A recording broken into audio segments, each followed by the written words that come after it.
Ça, c'est une Toyota Supra Mark IV, et elle est légendaire. Et pour être honnête, je comprends pas exactement pourquoi. C'est une bagnole de 280 chevaux pour une tonne 6, c'est une GT, un grand tourer, un truc fait pour partir confort mais un peu sport en vacances d'hiver au Lioran, parce qu'on va pas se mentir, Val d'Isère c'est quand même surcoté de ouf. Quand on pense Supra, on est généralement d'un des deux côtés suivants. Soit on est dans la team 1000 chevaux plus j'enlève le phare pour mettre une entrée d'air, ou dans la team j'utilise plus que de l'huile Castrol pour ma Twingo parce que j'ai grandi avec ça. Cette Supra, cette livrée, c'est un cri de ralliement. Celui d'une enfance qui aurait voulu la conduire, mais Gran Turismo 1...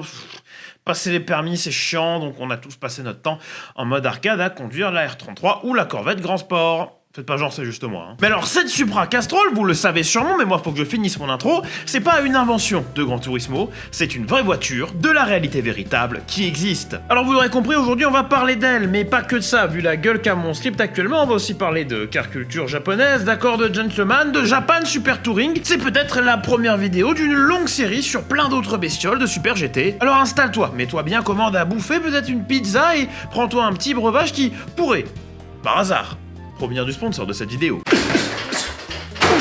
Tu nous fais quoi là? Tu es gros qui et tu te bats le boa? C'est quoi le bail? Non, je m'entraîne pour mon prochain combat. Parce que je me dis que si Jake Paul peut faire croire à la moitié de la planète qu'il va se battre contre Mike Tyson et qu'il y a une quelconque légitimité au combat, alors moi aussi, je pourrais escroquer les gens. Ah, je peux me battre contre un streamer célèbre, quelqu'un d'ultra connu. Ah ouais, lourd. Tu préférerais pas te battre contre, je sais pas moi, Mohamed Ali? Tu penses vraiment que j'ai le niveau de me battre contre lui? Tel qu'il est actuellement, là, je suis persuadé tu le bats. Même tu l'enterres. Oh mamie, ça me fait trop plaisir à quel point tu crois en moi. Ouais, par contre, t'as aucune forme, tu sais pas frapper, y a aucune force, tiens, bois ça va te requinquer. C'est trop sympa ça mamie. D'habitude t'es tout le temps en train de faire ouais non, si t'en prends je te casse la gueule fils de pute. Mais maintenant tu m'en donnes tout le temps quoi, c'est trop gentil. Ouais non mais t'inquiète, ça je le déduis de ton héritage, hein. Rien n'est gratuit, hein. Fils de pute. Ah ouais. Bon, bah heureusement je peux économiser de l'argent avec le code Clippy pour 10% de réduction sur tous mes achats. Et avec le code Clippy 5... Et avec le code Clippy 5, je peux avoir 5 € de réduction sur ma toute première commande. Et pour de la vie.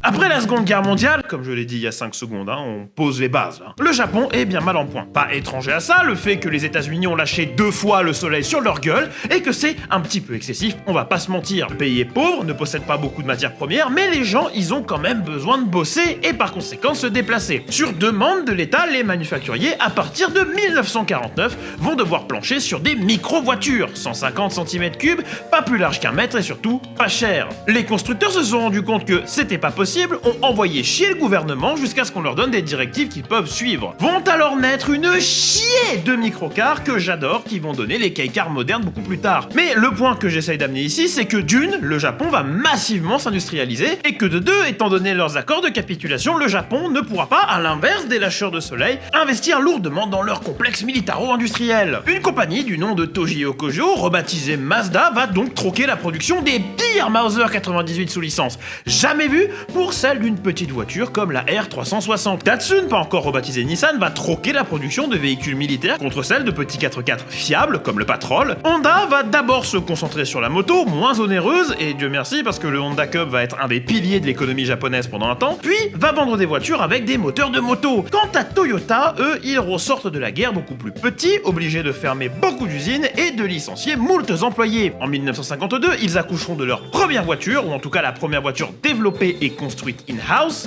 par opposition à un truc construit sous licence, la Toyota Crown. Et bien qu'au Japon, ce fut un succès critique encourageant, c'est une voiture qui peinera à convaincre les marchés importants comme le marché américain. Toyota va alors se concentrer sur son marché domestique et des marchés émergents comme l'Arabie Saoudite et le Brésil. On arrive alors doucement vers une période faste et furieuse pour le Japon, en pleine reprise de puissance économique, c'est le miracle économique japonais, et je vous laisse retourner à vos livres d'histoire pour plus d'infos parce que moi je parle de bagnole. Donc l'idée générale qu'il va falloir retenir de tout ce que je viens de dire, c'est que le Japon va mieux, que les gens ont du blé et que les manufacturiers sont bouillonnants de vendre à potentiel 94 millions de Japonais des petites voitures. Et qu'est-ce qui fait vendre, hein? Surtout à l'époque.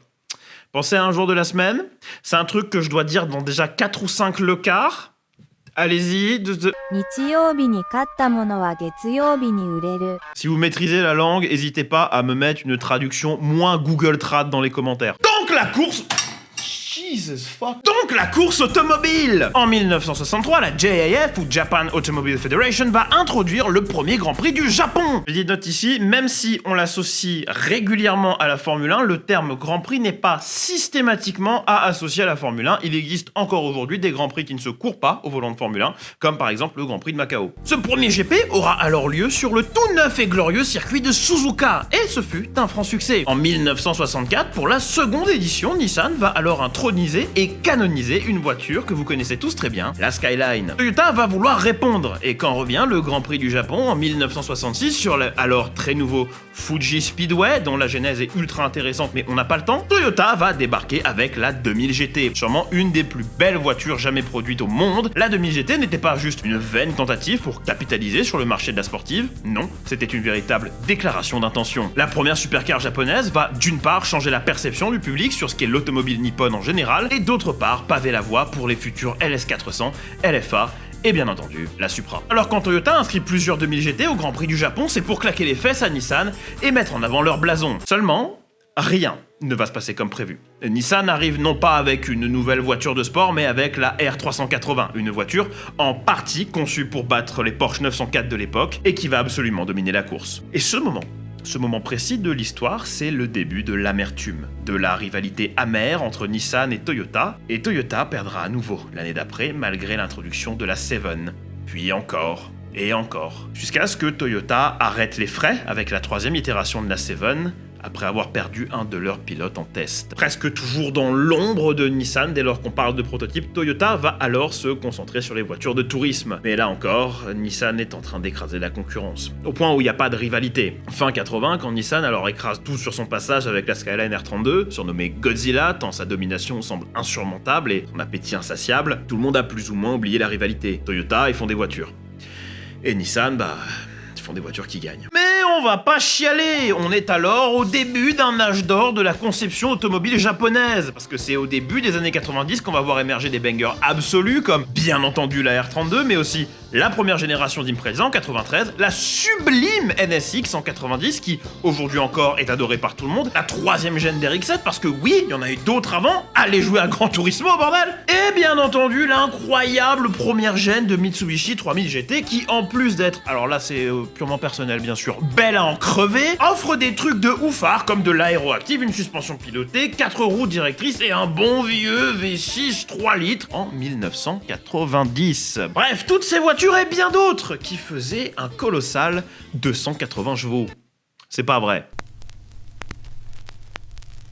Bosozoku est un terme qu'on utilise surtout aujourd'hui pour parler de ce style. Des motos au look complètement décalé, comme dirait un animateur télé sur une chaîne régionale, mais aussi pour parler de voitures souvent rétro, avec ce côté super silhouette tellement exagéré qu'on les croirait sortis d'un épisode de Johnny Bravo. C'est quelque chose qui est devenu iconique, pas juste dans la car culture ou la bike culture japonaise, mais qui est carrément en fait un pan de subculture là-bas, dont l'origine est absolument pas aussi fun et décalée que les véhicules en question. En effet, le mouvement, la sous-culture, bref, le Bosozoku, qu'on peut traduire directement par groupe à la conduite dangereuse. Si vous maîtrisez la langue, n'hésitez pas à me mettre une traduction moins Google Trad dans les commentaires. C'était pas juste de l'apparat. Initialement, c'était composé de vétérans de la Seconde Guerre mondiale, souvent des pilotes de chasse n'ayant pas eu ou n'ayant pas pu donner leur vie pour l'Empire. Les membres avaient une difficulté folle à se réajuster à la vie civile, quelque chose qui est aujourd'hui connu, qu'on essaye aujourd'hui de traiter, mais qui à l'époque était généralement reçu par un ta gueule, va à l'usine, ça te fera les pieds. Rapidement considérés comme des parias sociaux, ces gens vont se regrouper, se tourner vers la modification de véhicules,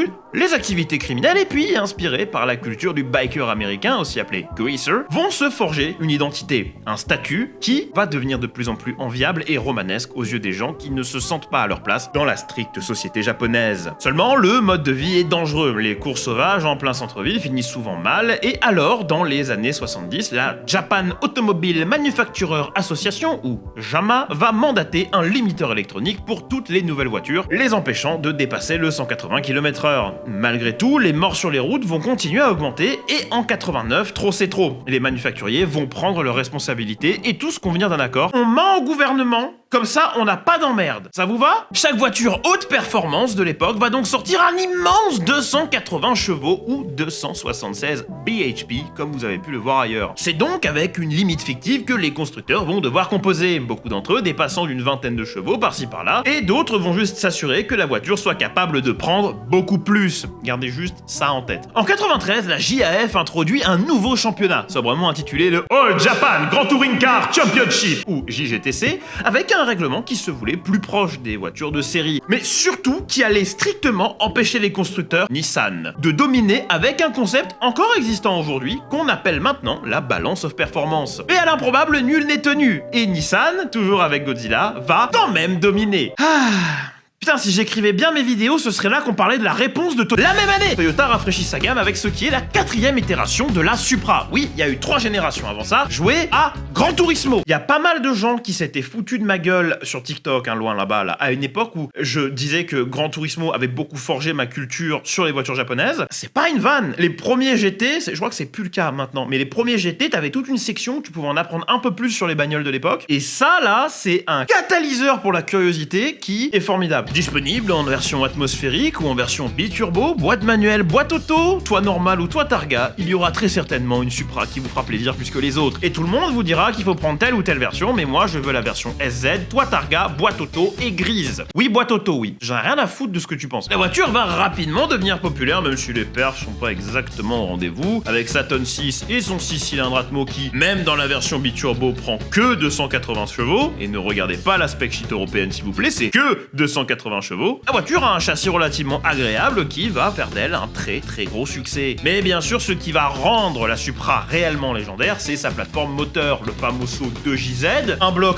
complètement over-engineered, chouchou des tuners, qui pouvait, sans trop de problèmes, y caser 800 à 1000 chevaux. Pourtant, Toyota ne revient pas immédiatement sur la scène sportive avec son nouveau fer de lance. Deux privés vont bien débarquer en JGTC en 93, Shift Point et Blitz, avec des Toyota Supra. Blitz, vous connaissez peut-être, vous avez peut-être déjà vu leur nom dans Gran Turismo 4, dans le Tuner's Village, ou je sais plus comment il s'appelle en VF. Et du coup, tu te dis sûrement, ils ont mis le Forbidden Turbo Stage 5 sur la bagnole et sont allés enculer tout le monde avec 3000 chevaux sous le pied, mais non. Et puis à la mi-saison, une Supra engagée par la team Sard va faire son apparition. Sard, ou Sigma Advanced Racing Development, est pas vraiment une équipe comme les autres. En 1989, avec le backing de Toyota, ils vont engager une Toyota 89C pour la première manche du championnat groupe C. Ils seront chargés plus tard de l'exploitation de la MC8R, qui n'est rien d'autre qu'une Toyota MR2 V8 conçue pour Le Mans. Mais à l'inverse de la Toyota Supra de chez Blitz, qui des deux Toyota privées était la plus aérodynamiquement aboutie, cette Supra était plus large, plus basse, et avait l'air beaucoup plus optimisée. Et là, tu vois les choses venir. Tu te dis, 2JZ qui peut prendre 1000 chevaux, plateforme aéro et châssis qui a été travaillé, développé, c'est pour ça qu'ils vont tout défoncer. Non. Le 2JZ, tu vois, il est deux choses. Légendaire et surtout lourd. Très lourd. Ça, par contre, c'est une Toyota Celica GT. C'est beau, ça a des phares pop-up, ça fait du rallye avec une livrée Castrol, et surtout, c'était motorisé par ça, un 3S FE, un 4 cylindres turbo de 2 litres qui faisait partie de la famille des moteurs S de Toyota. Ce qui est particulier dans cette famille, dont les premiers moteurs remontent en fait à 1982, c'est l'utilisation de techniques de pointe pour les rendre ultra légers, comme l'utilisation d'arbres à cam creux, ou encore faire des tests de QC qui faisaient appel à de l'holographie laser pour localiser les sources de vibrations parasites. Toyota, fort de l'exploitation de ces nouvelles techniques super complexes sa mère, que des gens y consacrent des blogs tellement c'est pointu, va dès 1987 dériver et concevoir le fleuron de cette petite famille, l'enfant prodige, le 503E, développé par la division américaine de TRD étant Toyota Racing Development, pour l'IMSA GTP dans un premier temps, utilisé sur les 87C et 88C, que vous connaissez tous parce que vous avez joué à, dites-le, voilà, cette petite pépite de 4 cylindres va se retrouver dans la baie moteur des Supra de JGTC pour la saison 94. Le 2JZ à l'époque, c'est un moteur relativement nouveau. On est certain de la puissance qu'il peut produire, mais sa fiabilité reste une question. Une question à laquelle Toyota a peut-être pas envie de répondre. Surtout quand le 503E a déjà roulé au plus haut niveau de compétition, développe déjà 2 fois la puissance qui est autorisée dans le championnat, a toute la fiabilité dont ils ont besoin en touring. Et surtout, consomme moins. Rajoute à ça le fait que le 2JZ est plus large et par conséquent d'autant qu'il n'est pas possible de le monter autant en arrière dans la baie que le 503, et finalement, la question est vite répondue, jeune entrepreneur. Toyota va alors lancer un effort de guerre pour se venger une bonne fois pour toutes de Nissan et leur saloperie de lézard. Le 503, bien sûr, un châssis nouveau, plus léger, plus rigide, avec une plateforme aéro encore plus optimisée, et parce que bien faire les choses, c'est les faire dans l'excès, la suspension de la Toyota TS010, un monstre de groupe C qui développait bien trop de grippe pour son propre bien. Et pour tous leurs efforts, Toyota, en 1994, sera battu par Nissan. La GTR est prouvée, la GTR a évolué, les équipages sont rodés, et Toyota, c'est des bleu-bites, tant sur l'exploitation de la voiture que la mise au point week-end après week-end, les pilotes sont pas encore complètement familiers avec, et peut-être, je dis bien peut-être, que les voitures ont pas donné toute la performance qu'elles avaient à donner. Alors on va monter dans notre Supra de JGTC, on va prendre la première à gauche en descendant de notre garage et se parquer dans le Tunners Village devant les locaux de Tachi Oiwa Motorsport, ou Tom's, pour faire plus court. Tom's, c'est pas juste un énième nom placardé sur des leviers de vitesse AliExpress, ou un simple nom que t'as vu moult fois dans GT à côté de Mainz et HKS. Fondé par Nobuhide Tachi, lui-même ex-pilote de course qui, las d'avoir à trouver un baquet, va simplement fonder sa propre équipe, aux côtés d'un certain Kiyoshi Oiwa, concessionnaire Toyota, les deux partagent la même passion. Gagner pour pas cher. Et ça passe par pousser des toutes petites cylindrées à leur limite, à une époque où le sport auto devient horriblement cher parce que le pétrole et tout ça, Tom's va non seulement être compétitif, mais en plus prouver au monde qu'on n'a pas besoin d'hypothéquer sa maison pour faire un plein d'essence. Ayant prouvé leur valeur en poussant une petite Toyota Starlet au sommet de sa catégorie 3 ans d'affilée, Toyota va en 1975 faire de Tom's un atelier de tuning agréé, ce qui est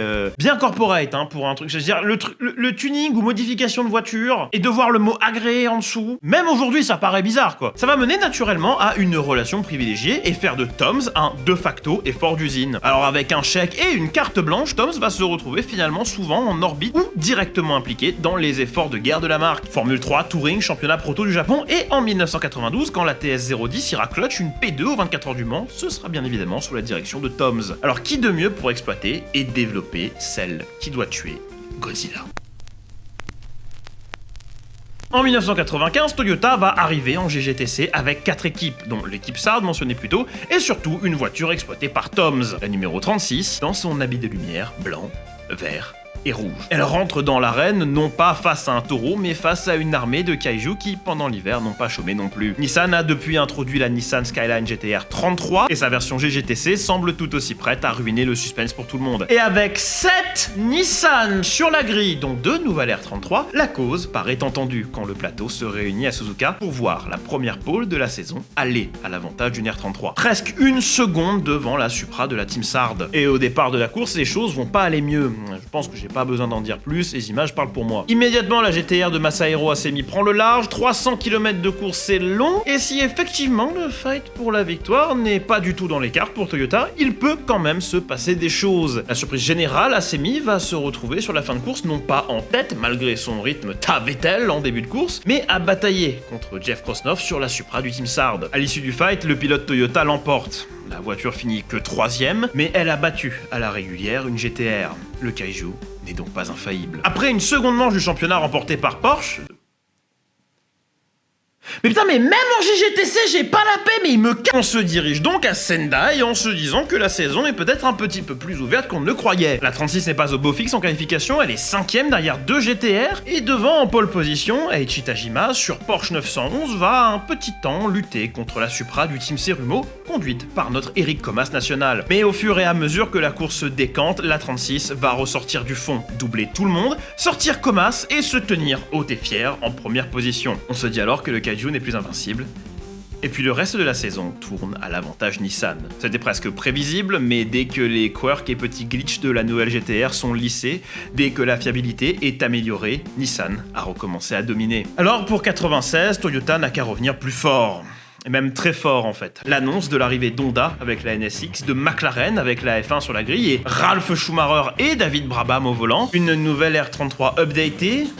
Les choses ne vont pas être faciles. Attends, il a dit McLaren F1 ? Oui. Alors on parle pas de la MP411 de Hakkinen et qui était Blundell. On parle bien de la McLaren F1. celle-là. V12 Atmo BMW, cockpit avec le pilote au centre, conçu pour être la voiture la plus rapide du monde, victorieuse au Mans, etc., etc. Deux pilotes dont le nom de famille est bien connu, l'un bientôt en Formule 1, Ralph fera son entrée en 97, l'autre, David, vient de quitter Simtech. Est-ce que j'ai besoin de vous dire comment ça va se passer? BOP ou pas, avec pourtant un moteur à quasiment la moitié de son output de puissance, bride, lest, tout ce que tu veux, la McLaren rouge et noire remportera tout sauf 2 courses cette saison, reléguant une rivalité de presque 3 décennies entre Toyota et Nissan à l'affaire de querelles de cours d'école. 1 an et puis s'en va, les Gaijin ont botté le cul à tout le monde, laissant une trace indélébile dans le monde du GGTC. On en oublie presque que pour la première fois, Toyota a battu Nissan sur une saison complète. 1997, c'est sûrement mon année préférée du sport automobile, un championnat de Formule 1 qui finit à la toute dernière course de la saison et qui sacre une icône canadienne de la musique. Vaguement, vaguement, t'es pas certaine. McKinnon qui l'emporte d'1 point sur Colin McRae malgré un push énorme de ce dernier en fin de saison. La dernière saison de NASCAR sans Matt Kenseth. Cette vanne ne marche plus depuis 2020. Une saison très serrée tout de même avec Jeff Gordon qui l'emporte de seulement 14 points sur Dale Jarrett et 29 sur Mark Martin qui avait gagné 10 courses cette saison. La dernière victoire de la WSC 95 au Mans, un proto que Porsche avait jeté aux oubliettes mais que Yost avait, Yost, les mêmes, avait fait gagner au Mans malgré tout et très certainement une des meilleures saisons de JGTC de tous les temps. Nissan revient avec une R33 dont le châssis est encore plus incisif, le moteur encore plus puissant. Honda, après une première saison compliquée, revient avec une entrée d'usine pour sa NSX, mais Toyota revient avec une armada, avec 4 équipes, et notamment la Team Castrol qui avait pas moins de 3 voitures, mais d'emblée, la saison passe à l'avantage Nissan, qui score la 100e victoire d'une GTR pour la première à Suzuka, des mains d'un certain Eric Comas, qui avait décidé de passer à l'ennemi entre-temps. Et après un lockout total du top 5 par Toyota à Fuji et une victoire courtoisie de la Team Sard, la vapeur va s'inverser. Les GTR saignent, les Supra peuvent foirer leur qualif et revenir de très loin pour infliger un crochet du gauche qui foutrait Apollo Creed à terre. La cause est entendue. Toyota se battra pour la couronne et les autres pour l'honneur d'être best of the rest. Les 4 premières places du championnat, après un dernier round à Sugo tellement insane qu'on aurait presque besoin d'en faire une vidéo à part entière, sont verrouillés par des Supra. Toyota vient d'écraser la scène du touring japonais et ils sont loin, très loin d'avoir fini de gagner, que ce soit à la maison ou ailleurs. 30 ans. 30 ans d'humiliation, 30 ans à se faire casser la gueule sur la scène nationale, 30 ans de douleur viennent de s'achever. On a coutume de dire qu'il faut battre le fer tant qu'il est chaud. Alors en 30 ans, le fer entre ces deux-là aura eu le temps de refroidir, mais de toute façon la vengeance est un plat qui se mange froid.